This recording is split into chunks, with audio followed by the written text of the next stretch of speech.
In 2019, news agencies reported that 38% of adults believe President Donald Trump is honest and trustworthy. If this is true, what is the probability that a random sample of 1,015 adults estimates this percentage within plus or minus 4% error? Before we begin to work on this problem, let's identify all of the important information. Since we are asked to accept that Gallup's findings are true, we will assume that the population proportion is 38%. So we have p equals 0.38. We also know the sample size is 1,015 and the margin of error is 4%. So n equals 1,015 and the margin of error, MOE, is equal to 0.04. In order to proceed, we first need to determine whether the distribution of sampling proportions is approximately normal. Let's check to see if the conditions are met. Are the number of expected successes, n times p, greater than or equal to 10? And are the number of expected failures, n times the quantity 1 minus p, greater than or equal to 10? To check the first condition, we must multiply n by p to get 1,015 times 0.38, which equals 385.7. Since 385.7, the number of expected successes, is greater than 10, the first condition is met. To check the second condition, we multiply n times the quantity 1 minus p to get 1,015 times the quantity 1 minus 0.38. We perform the subtraction and then multiply 1,015 times 0.62, which equals 690.2. Since 690.2, the number of expected failures, is greater than 10, the second condition is met. So the distribution of sampling proportions is approximately normal. This means we can use a normal model. The normal model allows us to use z-scores and the area under a bell curve to find the probability.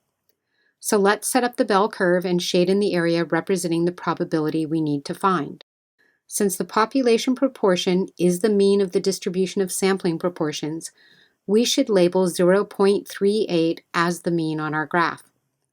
The margin of error is 0.04, so we need to label the boundary that is 0.04 to the left of the mean and the boundary that is 0.04 to the right of the mean. So for the left boundary, we calculate p hat equals 0.38 minus 0.04 to get 0.34. And for the right boundary, we calculate p hat equals 0.38 plus 0.04 to get 0.42. Now we draw the boundaries and shade in the area under the curve. To find this area, we need to calculate the z-score for the sample proportion at each boundary.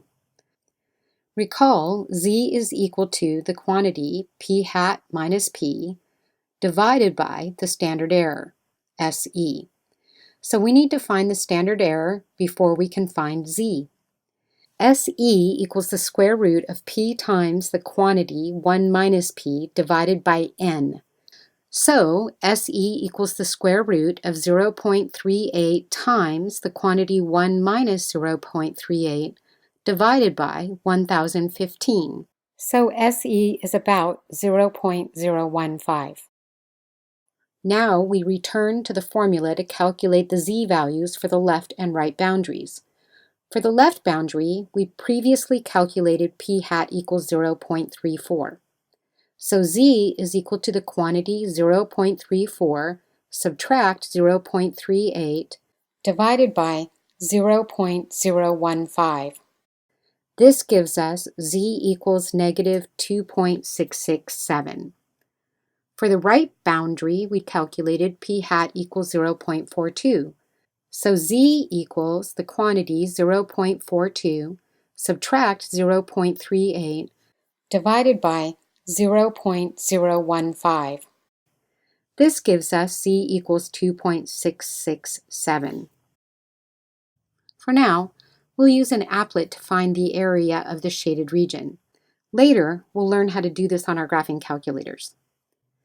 Using the z-score calculator applet, we enter the smallest z-value, negative 2.667, in the box on the left, and the largest z-value in the box on the right.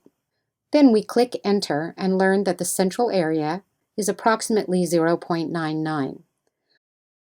We were tasked with finding the probability that 38% of adults believe President Trump is honest and trustworthy with a margin of error of plus or minus 4%. The area of the shaded region represents this probability. So we conclude the following. If we randomly select 1,015 adults, there is a 99% chance that between 34% and 42% of the sample believe President Trump is honest and trustworthy.